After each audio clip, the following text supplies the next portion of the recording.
Hello everyone and welcome back to Timberborn. Boy, we managed to get through episode 1, which was a relief, and did the drought, 25 days. Lost a lot of water, you can see that reservoir went all the way down. So the rules: no sacrificing beavers, 130 days drought, 130 days bad water, and 100 days nice weather. And that can only be between 5 and 130 and 5 and 100. So it's all a little bit scary. We need to get water in there. And I identified pretty quickly that electricity is my problem. I need to get those pumps running at 100%, as well as all of the factories and wood and cogs being produced. And we identified on episode 1 that we're going to take that bad water source and make it into a power station. But before we get there, let's just see what's going on. Well, we've started building the second large dam behind the first one, and another reason why those pumps need to reach 100%, because the dam will not start getting more water until that's raised.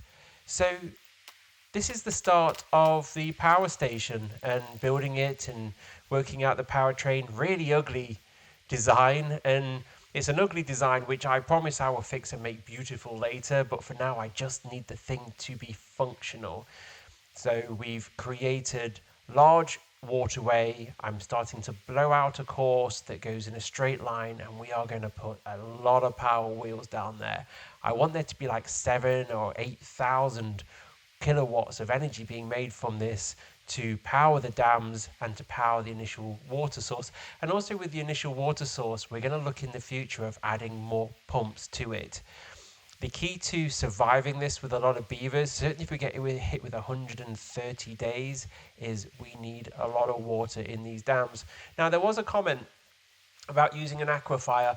I haven't actually explored or experimented with the aquifer yet, but if it does what I think it does, where it will just create water and will pump water up to the top, it's going to become very easy for me to build the biggest reservoir you've ever seen and collect all of that water. And yes, they also made a point of building aquifer and also lots of water storage. Well, you need wood and you need planks to be able to do that. And yes, technically I'm using a lot of woods and stuff to build these reservoirs, but this is hard mode.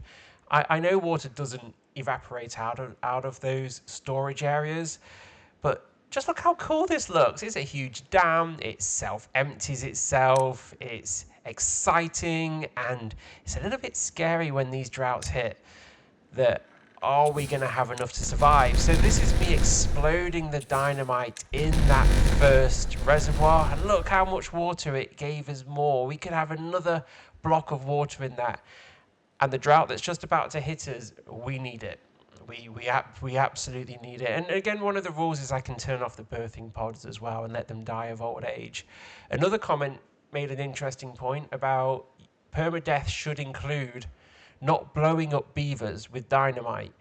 I like that idea. I'm going to adopt that. If I blow up a single beaver with dynamite, game over. That's the end of the run. We should be trying to do this hard mode and take care of beavers and not sacrifice them just to see how big of a colony that we can make. It just feels a bit cheaty, so we're going to avoid that. So I've just blown out the rest of the waterway and we're building more water wheels, and this thing's going to look really impressive when that bad water comes back. As you've probably noticed, the drought has happened, the bad water has stopped. This was the start of, I think it was about a 41-day drought, which was a little bit scary because I had over 120 beavers. The previous drought I had, I think I was at 75 beavers. The dam was full, and it only just managed to give them water before it went out. Now, I did have the birthing pods on for that whole drought. I thought having the reservoir full was enough, and I was confident that I didn't need to control the sluice on and off, and we went for it. And well, let's not ruin the end of the video before we get there.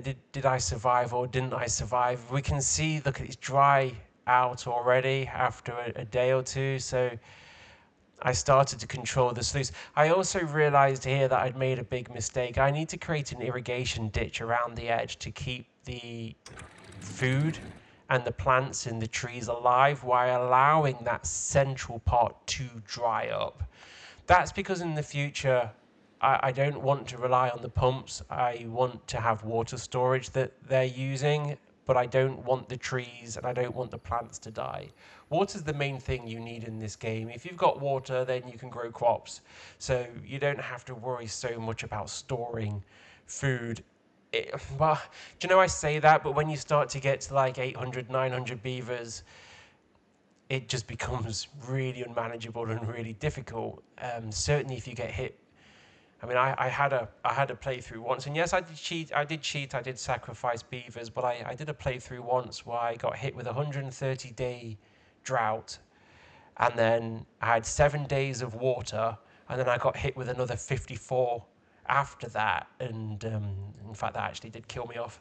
So that could happen, and that's just the look of the draw in the game. You know, every playthrough on this game is different, and I'm actually really enjoying this playthrough with only having this water source here available to me.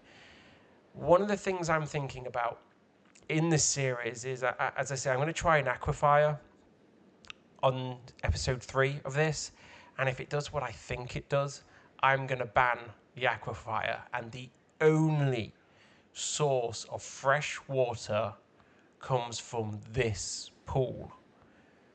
I mean, that's exciting, right? I mean, if the only source of water on the entire map comes from here, that truly is hard mode. I mean, we're going to need a lot of pumps, and we're going to need a lot of resource to be able to make that work. So let's see. Let's see what happens in episode 3. Give you something to come back for to see what I do. I'm still trying to focus on building that big dam in the back. Wood's a problem. Dynamite's a problem. Until I've got that power working, the second dam is kind of pointless, which is why I'm not focused on it too much. Probably in episode 3, we're going to focus on getting that built. I need to build some more tree farms in order to be able to support that sort of build. Now, this is what you're looking at now is the really ugly power chain. I promise you, I will make this pretty in the future once I'm more confident that these beavers are going to survive. I do have a bit of OCD on this game.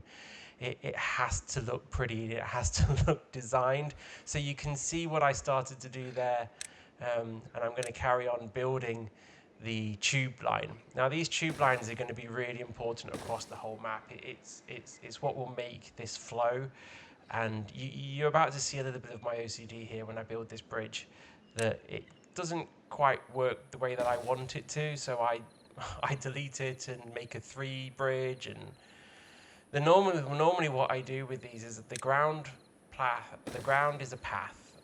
The bridge that you're seeing the tube on right now is the tube, and then on top of that is normally a power chain. I like to connect all of the power sources together across the whole map, so they're all connected and they're all driving each other across districts. I don't know why I play like that.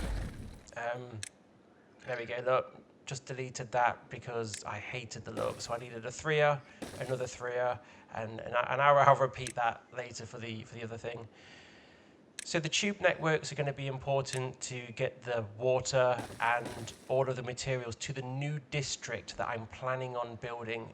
Metal is starting to become a little bit scarce. We've got this new rusted scrap metal behind us that's going to provide all the metal blocks, but when that's gone, there's not another close source.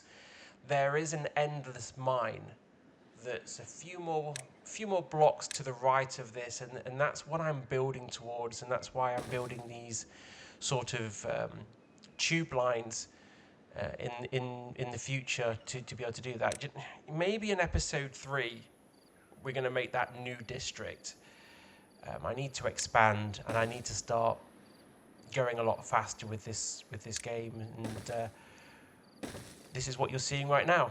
It's very neat, it's very clear, and it's very satisfying. Look at those straight lines. I mean, come on. I mean, who wants a messy town? And then, then I look at that horrible power chain that I've built for the power wheels.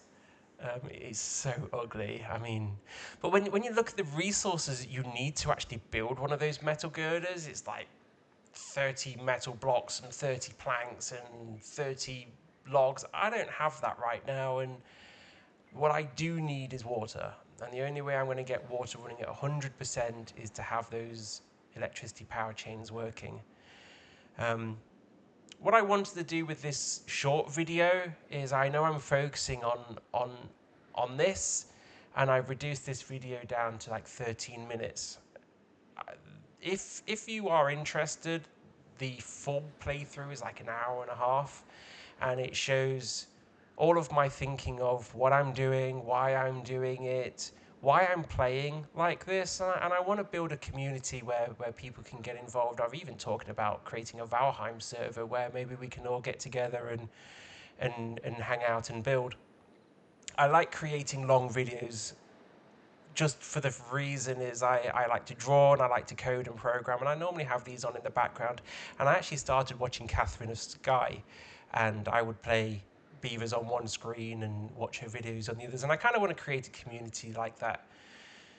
Right, enough of that. Enough of what the future of this channel wants to be. Let's focus on what my future plans for this. This is where I just decide, you know what?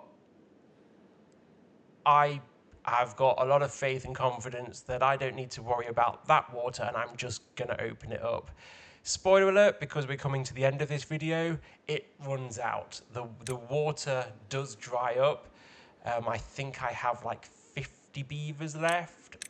I had to start growing new babies because I was worried about a population lull, and I can't afford that right now. If the population dies down below 10-20, you kind of go into emergency mode, and it takes you a good 20-30 days to get the population back where they're actually doing anything that's useful.